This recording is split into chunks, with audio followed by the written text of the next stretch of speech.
पड़ने के बाद भर बरसात में भी उसका चेहरा सूरज की तरह खिल उठा था। लकी ने इस मैसेज को पढ़कर खत्म किया ही था कि उसके फोन पर बारिश की बूंदें जमा होने लगी थी। लकी ने थोड़ी देर की खुशी मनाने के बाद याद किया कि वो सच में करीब नहीं था। असल में उसके परिवार ने उसे एक परीक्षा में डाल रखा था जिसका नाम था गरीबी अभ्यास परीक्षा। इस परीक्षा के तहत लकी को अग्रवाल खानदान में उसके नाम की जमीन और जायदाद पर तभी हक मिलने वाला था जब वो इस परीक्षा को पास कर लेता। अचानक से उसे याद आया कि वो गरीब नहीं था बल्कि गरीब होने की परीक्षा दे रहा था। हालांकि परीक्षा देते देते उसे 8 बरस हो चुके थे, इसलिए उसे एहसास होने लगा था कि वो कभी परीक्षा को पास ही नहीं कर पाएगा और हमेशा हमेशा के लिए गरीब ही रह जाएगा। अच्छा हुआ चली गई, अब मिलना कभी। लकी ने होटल की तीसरी मंजिल की ओर देखा और पानी के अंदर ही अपना पैर पटक दिया। वो डिंपल को कोस रहा था। उसने अपनी मोटरसाइकिल उठाई और फिर से चमन मेडिकल स्टोर जाने के लिए मुड़ने लगा। अगले दिन जब लकी की आंख खुली तो वो सीधा उठा और तैयार होकर शहर के सबसे बड़े बैंक न्यू सिटी बैंक पहुंच गया। न्यू सिटी बैंक न सिर्फ शहर का सबसे बड़ा बैंक था बल्कि वो सबसे अमीर बैंक भी था। वहां पर शहर के सबसे अमीर लोगों के ही पैसे जमा किए जाते थे। लकी वहां पैसे को निकलवाने के लिए जा रहा था। New city bank south Delhi में बसा हुआ था और उसके दरवाजे के बाहर महंगी से महंगी गाड़ी खड़ी थी। भाई अब इसमें से कौन सी नई गाड़ी लेगा, लकी ने मन ही मन सोचा। उसे यकीन नहीं हो रहा था कि कल तक तो वो एक मोटरसाइकिल तक नहीं खरीद पा रहा था और आज वो एक कार, और वो भी इतनी महंगी कार खरीदने की सोच रहा था। फिर उसने अपनी नजर गाड़ी पर से हटाई और बैंक के अंदर जाने लगा। उसने देखा कि बाहर बहुत भीड़ थी और महंगे से महंगे कपड़े पहने लोग बैंक के अंदर जा रहे थे। कहाँ दवाओं की बदबू और कहाँ ये खुशबू। उसने एक बहुत ही गहरी सांस के अंदर ज्यादा से ज्यादा खुशबू को समेटने की कोशिश करते हुए अपने मन में सोचा, लेकिन अगले ही पल उसके मन में संकोच पैदा हो गया था। रातों रात लकी की किस्मत तो बदल गई थी, लेकिन उसके कपड़े नहीं बदल पाए थे। इतने बड़े बैंक में वो वही कपड़े पहनकर आ गया था जो वो अक्सर अपने काम पर पहनकर जाता था। पैसे लेते ही ना सबसे पहले नए कपड़े खरीदने हैं, लकी ने अपने आप से कहा और फिर बैंक के अंदर दाखिल होने लगा। जैसे ही उसने दरवाजे को धक्का दिया उसे आवाज आई, आउच! लकी थोड़ा सा हड़बड़ी में दिखाई दे रहा था और इस जल्दबाजी के चक्कर में वो एक लंबे बाल वाली लड़की से जा टकराया था जो कि उसके बगल में ही चल रही थी। माफ करना, मैं आपको देख नहीं पाया, सॉरी। लकी ने तुरंत उससे हाथ जोड़कर माफी मांगते हुए कहा। उस लड़की ने इतने अच्छे कपड़े पहन रखे थे कि उसे देखकर ही लग रहा था कि वो किसी अमीर घराने की लड़की थी, इसलिए सॉरी बोलते वक्त ना चाहते हुए भी लकी के हाथ उसके सामने जुड़ गए थे। लेकिन जब उस लड़की ने लकी के कपड़े और उसके होलिये को देखा तो उसने अपनी नाक बहुत सिकोड़ ली। वो लगभग हर रोज इस बैंक में आया और जाया करती थी, लेकिन उसने आज तक इस बैंक के अंदर लकी जैसे फटीचर आदमी को घुसते हुए नहीं देखा था। उसके बालों में से आंवले के तेल की गंध आ रही थी। उसने गुस्से भरी नजरों से लकी की ओर देखा और बोली, क्यों नहीं देख पाए? मैं क्या ट्रांसपेरेंट हूं? तुम्हें इतनी बड़ी लड़की दिखाई नहीं देती? इससे पहले कि बात आगे बढ़ती, उस लड़की ने देखा कि इस बैंक की मैनेजर यास्मीन पटेल उन दोनों की ओर बढ़ी चली आ रही है। उसने भी लकी को देखकर वैसी ही शक्ल बनाई थी जैसी शक्ल उस लंबी लड़की ने बनाई थी। I am so sorry miss, आपको कहीं लगी तो नहीं? यास्मीन ने उस लड़की से पूछा और फिर घिन्न भरी नजरों से लकी की ओर देखने लगी। लकी तमतमाती आंखों से उन दोनों को देखा जा रहा था। वो जानता था कि उसने इतनी जोर से भी दरवाजा नहीं खोला कि उसे चोट लग जाए, लेकिन असल में उसे यह मालूम नहीं था कि वो लोग उसे नहीं बल्कि उसके कपड़े को देख रहे थे। यास्मीन ने लकी को ऊपर से नीचे तक देखा और ना जाने उसके मन में क्यों शक पैदा हो गया। क्या आप मुझे बता सकते हैं कि आप यहाँ पर किस काम से आए हैं? यास्मीन ने बड़ी मुश्किल से अपने चेहरे पर एक मुस्कान लाते हुए कहा। वो उसका हुलिया देखकर ही समझ गई थी कि वो यहाँ का कस्टमर तो नहीं था। लकी ने अपने आप को संभाला और कहा, हाँ वो मैं अपना पैसा निकलवाने के लिए आया था। पैसे निकलवाने के लिए आए हो? यास्मीन ने लकी की बात को ही दोहराते हुए कहा। वैसे तो वो लकी की बात पर जोर से हंसना चाहती थी, लेकिन उसने अपने आप को थोड़ा सा काबू में कर लिया था। लकी की बात सुनकर उसे लग रहा था कि वो कोई पागल था जो यहाँ जबरदस्ती घुसा चला आ रहा था। हाँ तो क्या आपके पास कार्ड है? यास्मीन ने उससे आगे पूछा। न्यू सिटी बैंक का कार्ड हासिल करना एक बहुत ही मुश्किल भरा काम था। अगर किसी को भी उस बैंक का कार्ड लेना था तो सबसे पहले उस आदमी को अपने खाते में कम से कम 5 लाख रुपए जमा करवा कर रखने पड़ते थे, तब जाकर उसे कहीं कार्ड मिलता था। लेकिन लकी तो पहली बार ही यहाँ आ रहा था, इसलिए उसके पास कार्ड होने की कोई संभावना ही नहीं थी। लकी जब यास्मीन के सवाल का जवाब नहीं दे पाया तो यास्मीन ने फिर उससे पूछा, मैं पूछ रही हूं कि आपके पास कार्ड है?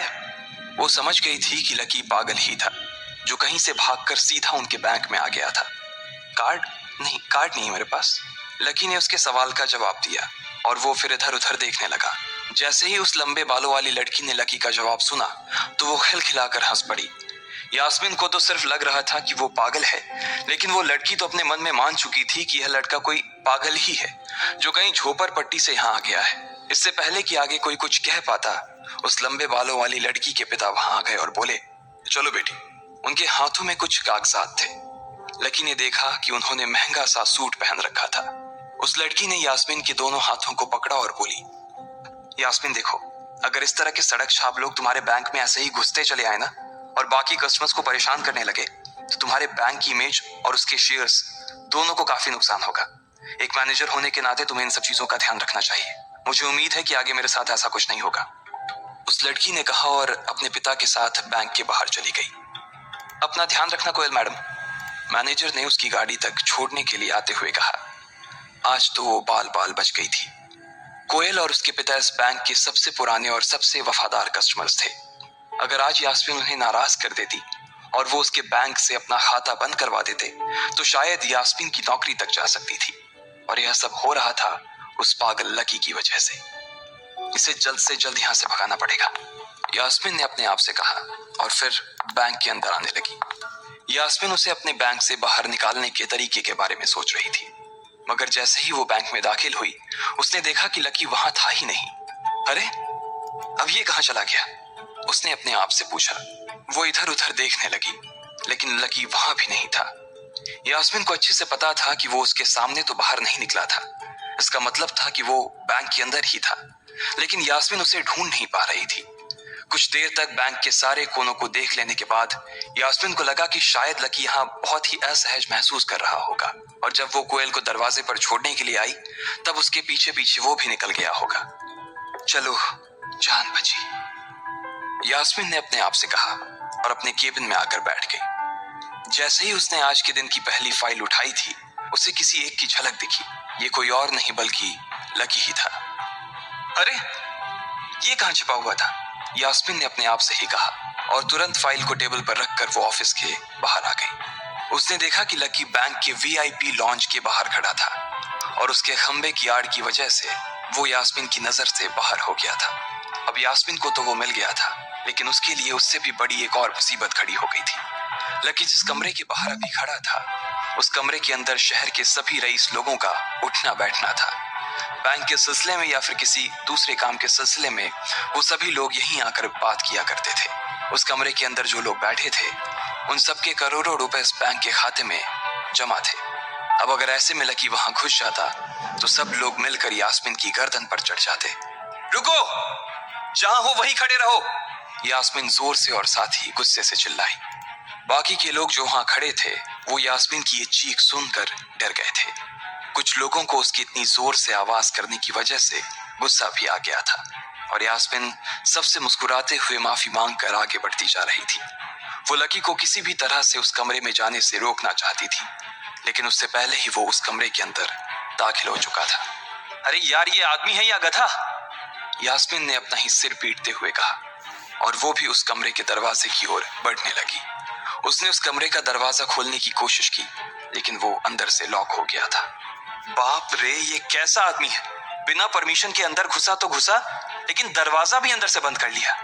अब यास्मीन की सांसें फूलती जा रही थी। उसे बहुत डर लग रहा था। उसका जी यह सोचकर घबराए जा रहा था कि ना जाने अंदर लकी और उस रिलेशन मैनेजर के बीच क्या हो रहा होगा। इधर जैसे ही लकी कमरे में दाखिल हुआ, वहां का कस्टमर रिलेशन मैनेजर जो कि सोफे पर फैला हुआ था, वो उसे देखते ही अचानक सीधा बैठ गया। हेलो सर, कैसे हैं आप? उसके मुंह से बिना लकी को देखते हुए ये शब्द निकले। उसे याद था कि इस कमरे में कुछ खास लोग ही आते थे और जो भी आते थे यास्मीन उनके आने की खबर उसे पहले ही दे देती थी। लेकिन इस वक्त जो आदमी उसके सामने खड़ा था उसे देखते ही वो अपनी जगह पर जम गया था। ना तो वो कहीं से भी वीआईपी लग रहा था और ना ही वो उसका कोई रिश्तेदार था। कौन हो भाई तुम? क्या चाहिए तुम्हें? उस मैनेजर ने 20 साल के जवान लड़के को देखते हुए कहा, मैं यहाँ अपना पैसा लेने आया हूँ। लकी ने सीधे मुद्दे की बात को मैनेजर के सामने रखते हुए कहा, तुम्हारे पास हमारा सुप्रीम कार्ड है? मैनेजर ने उससे ऊपर से नीचे तक देखा और पूछा, नहीं नहीं, मेरे पास कोई कार्ड नहीं है। लकी ने कहा, तो फिर हम तुम्हें कोई पैसा नहीं दे सकते। चलो अभी दरवाजा खोलो और सीधा बाहर निकलो। मैनेजर ने कहा और सोफे पर से उठ गया। नहीं, मैं अपना पैसा लिए बिना नहीं जाऊंगा यहाँ से। लकी भी जिद पर अड़ गया। अरे बोला ना, बिना कार्ड वाले को पैसा नहीं मिलता है, और वो भी पैसा होगा तब तो मिलेगा ना। मैनेजर ने उसके करीब आते हुए कहा, अरे पैसा है तभी तो निकालने आया हूं सर। लकी ने कहा, देख फालतू की बहस मत कर सुबह सुबह, वरना मैं सिक्योरिटी को बुला लूंगा तो वो लोग मार मार कर बाहर निकालेंगे तुझे। लकी यह सुनकर घबरा गया था। मैनेजर के चेहरे का गुस्सा उसे साफ नजर आ रहा था, लेकिन ऐसा भी नहीं था कि वो झूठ बोल रहा था। भले ही उसके पास कार्ड नहीं था, लेकिन इसका मतलब ये नहीं था कि वो अग्रवाल खानदान का लड़का नहीं था। जैसे जैसे मैनेजर उसकी ओर बढ़ता चला जा रहा था, लकी का डर भी बढ़ता जा रहा था। मैनेजर को लग रहा था कि वो कोई संकी था और वो उसे धक्का मारकर बाहर निकालने के लिए आगे बढ़ ही रहा था कि अचानक घबराए हुए लकी के दिमाग में एक आइडिया आया। फिंगरप्रिंट! उसने अपना अंगूठा कमरे में मौजूद उस मैनेजर के सामने उठाते हुए कहा। फिंगरप्रिंट? कौन सा फिंगरप्रिंट? मैनेजर ने चौंकते हुए पूछा। अरे अरे, आपने कहा ना कि आपको कार्ड चाहिए, पर मेरे पास कार्ड नहीं है, फिंगरप्रिंट है, और मुझे मालूम है कि आपके यहाँ फिंगरप्रिंट से भी पैसे निकलते हैं। ये कहते ही लकी ने एक राहत की सांस ली थी, लेकिन मैनेजर को यह समझ नहीं आ रहा था कि आखिर लकी को फिंगरप्रिंट की जानकारी मिली कैसे। तुम फिंगरप्रिंट यूज करना चाहते हो? मैनेजर ने लकी को घूरते हुए पूछा। लकी की शक्ल और उसका हुलिया मैनेजर के लिए उसकी बातों से मेल नहीं खा रहा था। हाँ, मैं फिंगरप्रिंट यूज करना चाहता हूँ सर, लकी ने सीना चौड़ा करते हुए कहा। उसे इस तरह देख तो मैनेजर और भी कंफ्यूज हो गया था। मैनेजर ने सोचा कि उसे एक चांस देना चाहिए, इसलिए उसने लकी को फिंगरप्रिंट इस्तेमाल करने की इजाजत दे दी थी। वो अपनी टेबल के पास गया और उसके दराज में फिंगरप्रिंट वाली मशीन ढूंढने लगा। 2-3 ड्रॉर में झांकने के बाद आखिरकार उसे वो मशीन मिल गई थी। चुपचाप यहाँ पर अपना अंगूठा लगाओ, मैनेजर ने मशीन को आगे बढ़ाते हुए लकी से कहा। लकी ने अपनी फटी हुई पैंट के पिछले हिस्से में अपना अंगूठा पोंछा और फिर उस मशीन पर लगा दिया। 2 सेकंड बाद मशीन में से एक आवाज आने लगी। उसके अंदर एक लाल बत्ती चल रही थी और वो जोर जोर से बीप कर रही थी। देखा, तुम्हारा फिंगरप्रिंट मैच नहीं कर रहा है। मैंने पहले ही बोला था कि कोई खाता नहीं है इस बैंक में तुम्हारा। मैनेजर ने लकी को ऐसे देखा जैसे वो कोई बड़ा अपराधी था। मैनेजर उसकी पैंट की ओर देखने लगा। उसे लग रहा था कि लकी ने अपनी जेब में कोई हथियार छुपा रखा था और वो मैनेजर को बेवकूफ बना रहा था। इससे पहले कि लकी अपनी जेब से कोई बंदूक या बम निकालता, मैनेजर ने अपना फोन निकाला और पुलिस का नंबर लगाने लगा। लकी ने उसकी स्क्रीन पर देख लिया था कि वो 100 नंबर पर फोन लगा रहा था। लकी बुरी तरह से घबरा गया था। वो बहुत ही उत्साह और जोश में अंदर तक तो चला गया था, लेकिन उसे मालूम नहीं था कि वो इतनी बड़ी मुसीबत में फंसने वाला है। अब आगे क्या होने वाला था? क्या लकी उसे पुलिस को बुलाने से रोक पाता? कहीं उसे कोई फेक मैसेज तो नहीं आया था? लकी कैसे इन मुसीबत से बाहर निकलेगा?